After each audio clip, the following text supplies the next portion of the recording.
Recently declassified Australian government records confirm the involvement of Australian Secret Intelligence Service agents in CIA manoeuvres in Chile under the Allende government, pointing to possible links to the 1973 coup that installed the Augusto Pinochet dictatorship. To discuss these revelations, we now welcome Dr. Rodrigo Acuña, independent journalist, expert on Latin American politics, and the host of Alborada's Indestructible podcast. Rodrigo, thank you so much for joining us today. Thank you. Rodrigo, what exactly do these classified documents reveal about Australian intelligence links to the 1973 coup in Chile? They don't actually reveal much. What they reveal is technical information. For example, the language difficulties that the agents had in Chile. They talk about the necessity to provide quick information back to Canberra. They were having difficulties providing that information. They had difficulties obtaining a car, for example. They also talk about the necessity to secure their actual station in Santiago. They found that security was inadequate. So the information that's revealed in these documents is actually technical.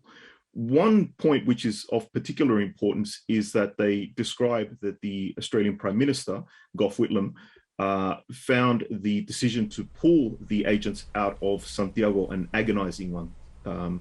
He did not want to have issues with the CIA. He did not want to have his actions interpreted as being hostile to the interest of the United States, but he himself was under pressure within his own cabinet in terms of, why were ASIS agents stationed in Santiago. What is important about these documents is that for the first time, the Australian government has actually declassified information, and via doing that, it is actually conceding that it had a station in Chile to destabilize the Allende government, and these agents were in fact working with the Central Intelligence Agency. So that is very important. Rodrigo, linking on a little to what you were just saying there, how do these revelations into Australian foreign policy relate to its wider foreign policy within Latin America, its links to other Western powers, in this case the United States? Well, Australia at that time did not have a huge interest in Latin America. The mining industry and its interest in the mining industry developed, my understanding is later on. The assessment at the time by Australia's intelligence agency was that the Allende administration did not pose a threat to Australia. They were actually reluctant to go to Santiago. That's both the head of ASIS and the deputy head of the organization. The foreign minister, Sir Keith Waller, he, on the other hand, was quite enthusiastic. So he was keen, and he accepted the CIA request for Australian agents to be involved in Chile in the destabilization of the Allende government. Now, Australia, it's important to understand, is a part of the what's known as the Five Eyes Alliance. This alliance comprises of Australia, Canada, New Zealand, the United Kingdom, and of course the United States. This alliance was formed after World War II, and in many regards, Australia is always there if the United States wishes for it to be called upon in terms of being able to carry out intelligence work or even send troops abroad, as famously has been, well-documented case of Vietnam, Korea, and more recently cases like Afghanistan, Iraq, and of course Syria. Rodrigo, what action are fellow Australian citizens, residents of Chilean origin, taking in response to these revelations?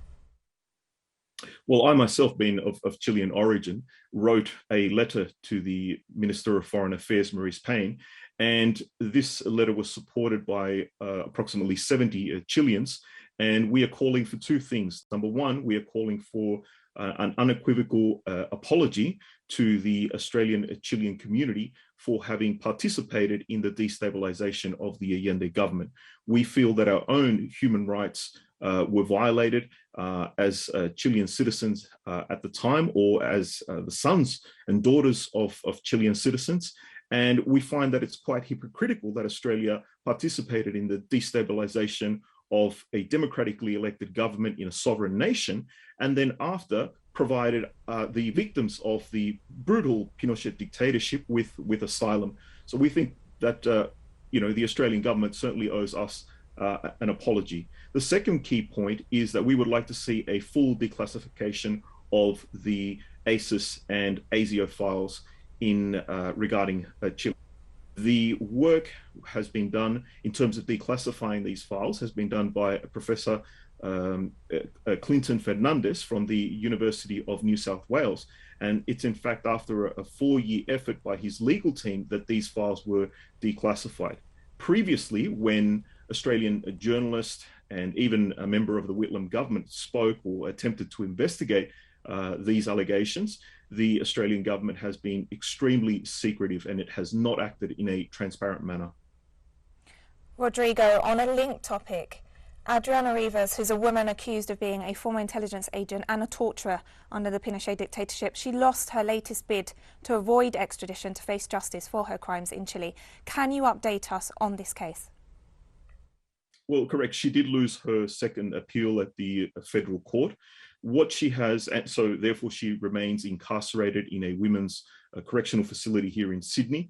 What her legal team has attempted to do is argue that she was in fact not a member of Pinochet's secret police. Now that's quite rich on their behalf, considering the fact that she openly spoke on camera, on record, to an SBS journalist, indicating that she had been a member of the dinner. She had been the personal secretary to the head of the dinner, Mr. Manuel Contreras. Now, Manuel Contreras was basically the second most powerful man in Chile between 1973 and 1977. He was the head of Chile's intelligence organization. And he eventually, during the post-dictatorship era, was sentenced to over 500 years in prison for serious human rights violations. He died a few years ago.